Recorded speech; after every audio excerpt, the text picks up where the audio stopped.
لقد كان في قصصهم عبرة لأولي الألباب ما كان حديثا يفترى ولكن تصديق الذي بين يديه وتفصيل كل شيء وهدى ورحمة لقوم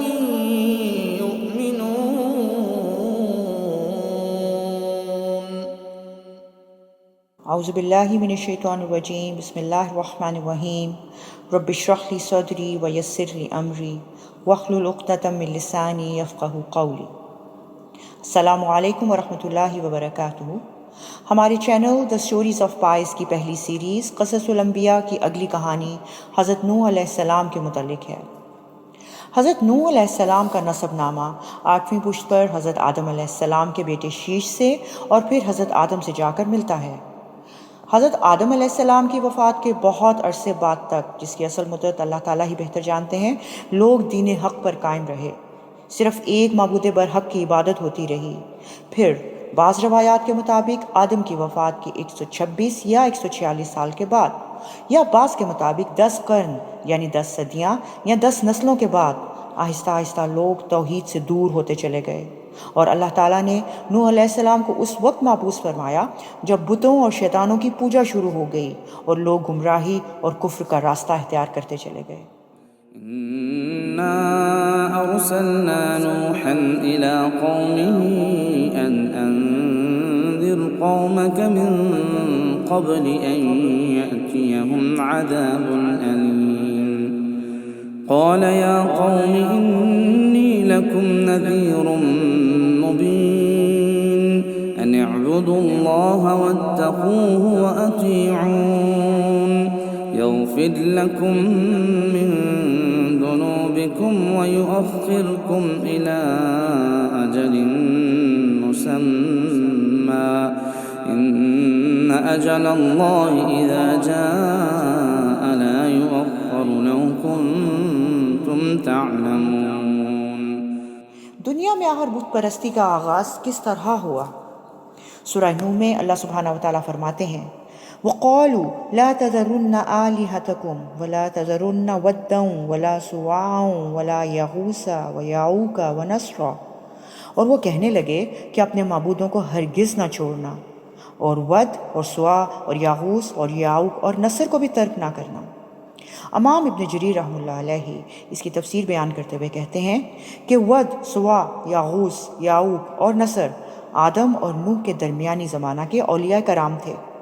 ان کے کچھ پیروکار بھی تھے جو ان کے طریقے پر چلتے تھے۔ جب وہ فوت ہو گئے تو ان کے عقیدت مند پیروکاروں نے کہا کہ اگر ہم ان کی تصویریں بنا لیں تو ان کی یاد کی وجہ سے ہمیں عبادت کا زیادہ شوق ہوگا۔ چنانچہ ان لوگوں نے ان کی تصویریں بنا لیں، اور جب وہ لوگ فوت ہو گئے تو ان کی جگہ دوسرے آنے والے لوگوں کے دلوں میں ابلیس نے وسوسہ ڈالا کہ تمہارے باپ دادا ان اولیاء کرام کی عبادت کرتے تھے اور انہی کی وجہ سے انہیں بارش ملتی تھی، چنانچہ لوگوں نے ان کی عبادت شروع کر دی۔ اسی طرح مورخین لکھتے ہیں کہ سب سے پہلے جس مخلوق کی عبادت کی گئی وہ ود کا بت تھا۔ ود کون تھا؟ وہ ایک نیک آدمی تھا جو قوم میں ہر دل عزیز تھا۔ جب وہ فوت ہو گیا تو لوگ بابل میں اس کی قبر پر بیٹھ گئے اور بہت زیادہ غمگین ہوئے۔ جب ابلیس نے ان کا غم دیکھا تو انسانی صورت میں ان کے پاس آ کر کہنے لگا میں دیکھ رہا ہوں تم ان صاحب کی وفات پر بہت پریشان ہو، تو کیا میں تمہیں اس جیسی ایک صورت نہ بنا دوں جو اس کی جگہ رکھی جائے اور وہ اس کی یادگار بن جائے؟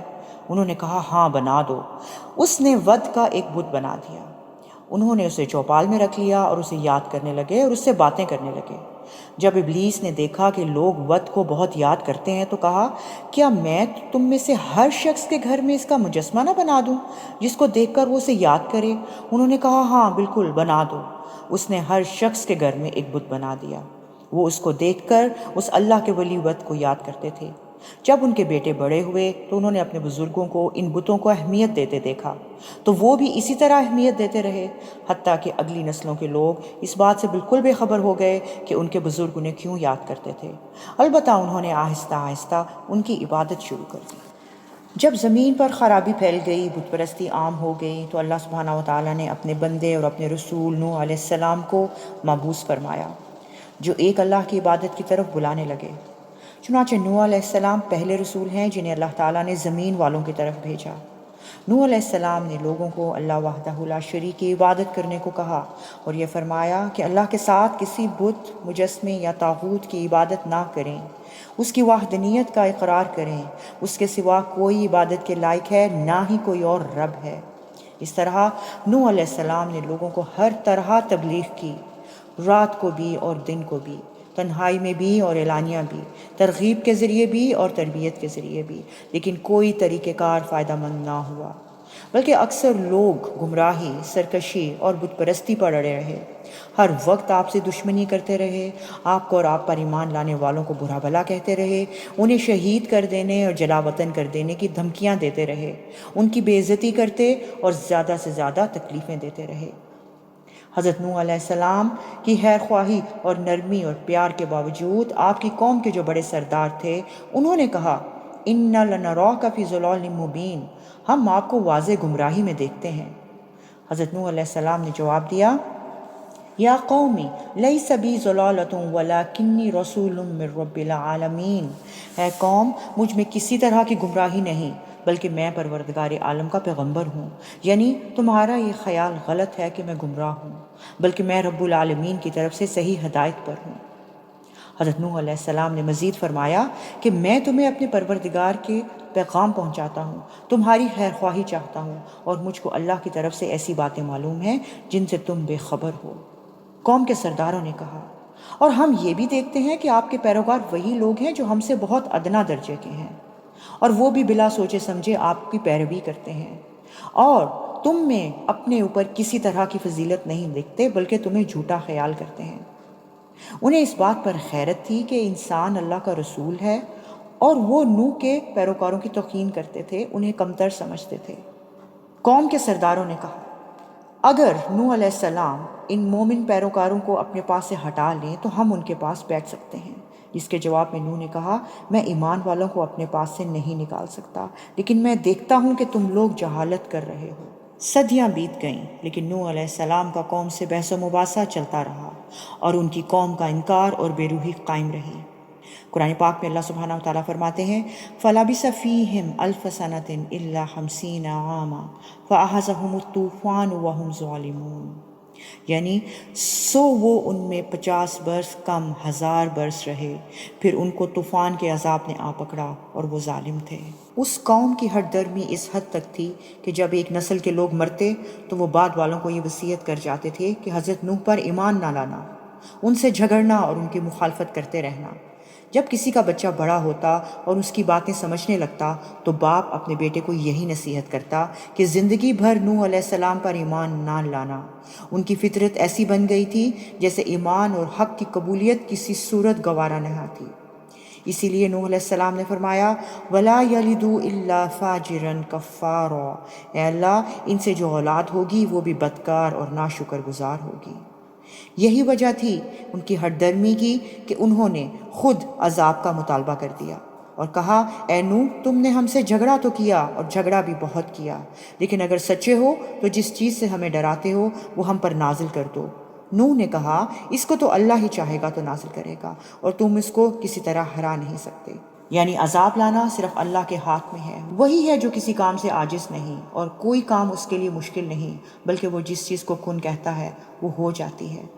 آخر حضرت نوح علیہ السلام نے کہا اے میری قوم، میری خیر خواہی تمہیں کچھ بھی نفع نہیں دے سکتی، میں کتنی ہی تمہاری خیر خواہی کیوں نہ چاہوں، بشرطے کہ اللہ کا ارادہ ہو تمہیں گمراہ کرنے کا، وہی تم سب کا پروردگار ہے اور اسی کی طرف لوٹائے جاؤ گے۔ حضرت نوح علیہ السلام نے دن رات انتھک محنت کی اور قوم کو دعوت توحید دی، مگر 950 سال کی اس بے مثال جدوجہد کے بعد بھی قوم نے دعوت حق کو قبول نہ کیا، بلکہ الٹا عذاب کا مطالبہ کر دیا۔ جب نوح علیہ السلام ان لوگوں کی اصلاح سے مایوس ہو گئے اور انہیں یقین ہو گیا کہ ان میں خیر کی کوئی رمق باقی نہیں رہی، کیونکہ انہوں نے ہر قول و فعل کے ذریعے ہر طرح آپ کو تکلیفیں پہنچائیں، مخالفت اور تکذیب کی، تب آپ نے ان پر اللہ کا غضب نازل ہونے کی دعا فرمائی۔ حضرت نوح علیہ السلام نے فرمایا فَدُعَا رَبَّهُ أَنِّي مَغْلُوبٌ فَانْتَصِرْ، تو انہوں نے اپنے پروردگار سے دعا کی، باری تعالیٰ میں ان کے مقابلے میں کمزور ہوں تو ان سے بدلا لے۔ فدعا ربه أني مغلوب فانتصر ففتحنا أبواب السماء بماء منهمر وفجرنا الأرض عيونا فالتقى الماء على أمر قد قدر وحملناه على ذات ألواح ودسر تجري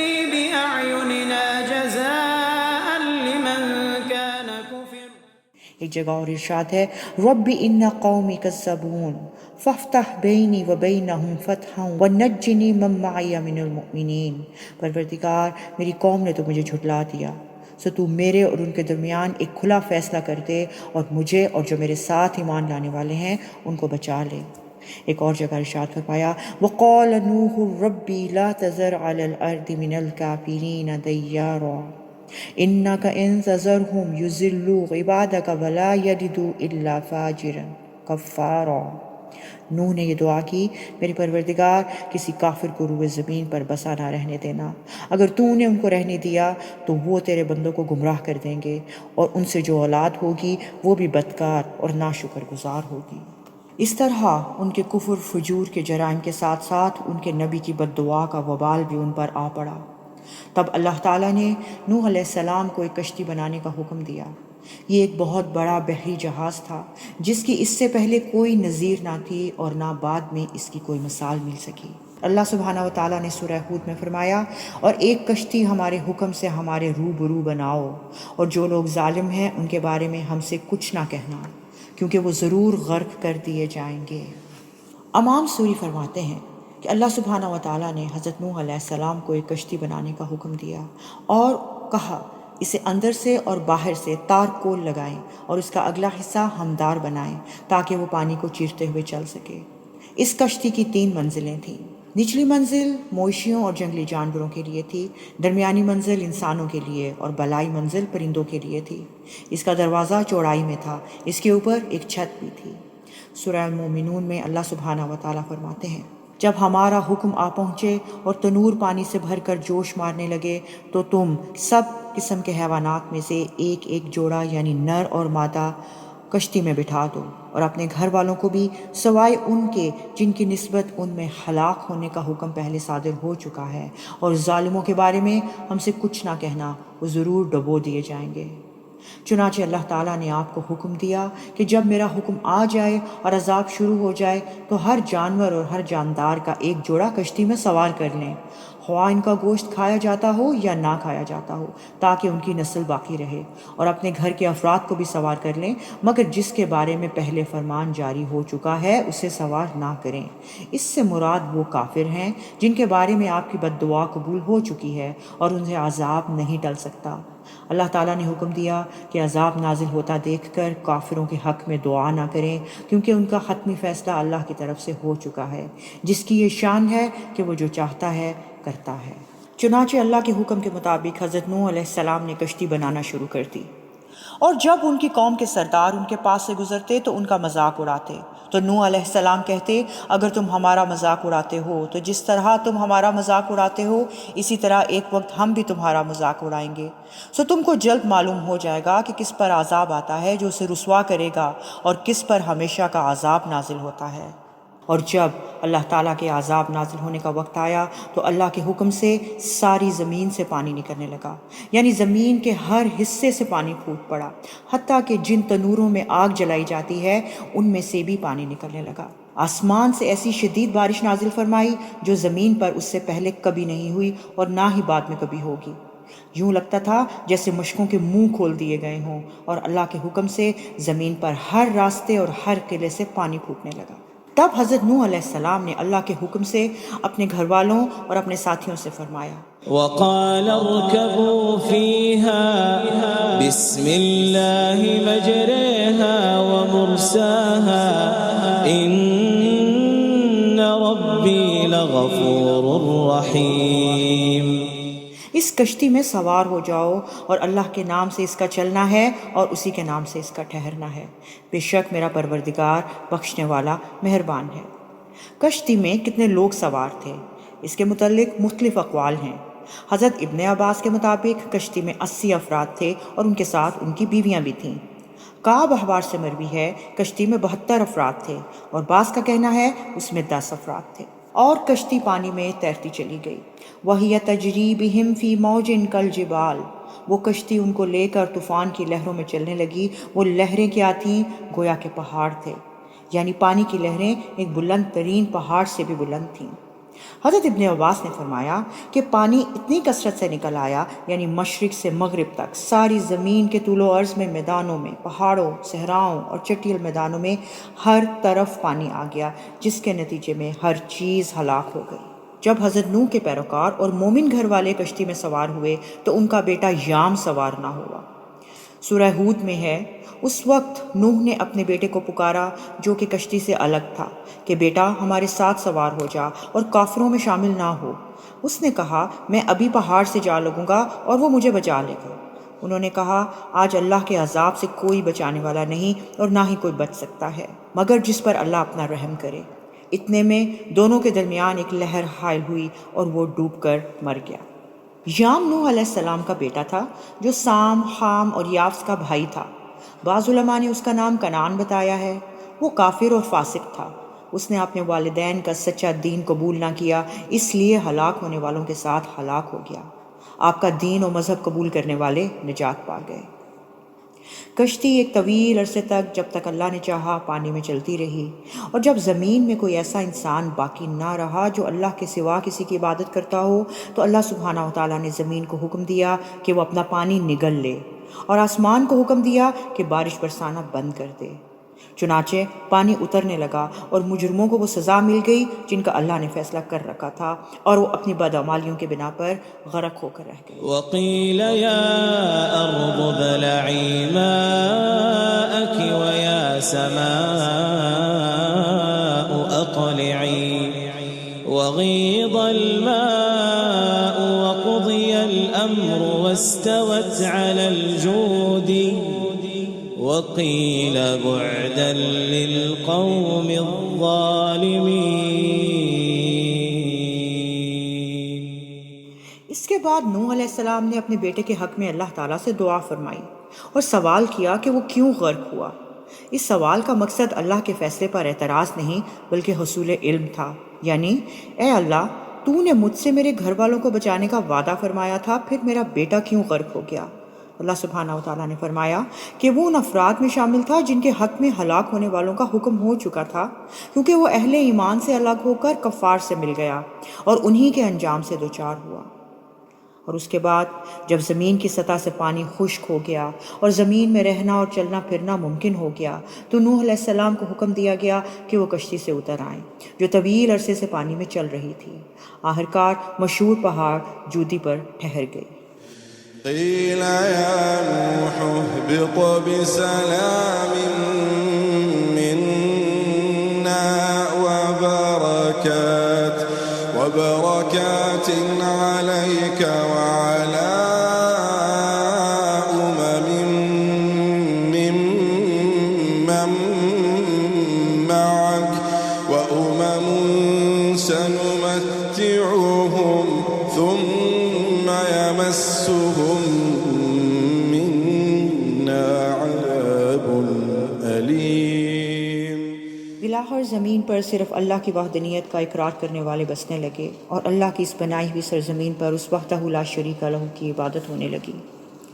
آج کل زمین میں انسانوں کی جتنی اقوام ہیں سب نوح علیہ السلام کے بیٹوں سام، حام اور یافت کی طرف منسوب ہیں۔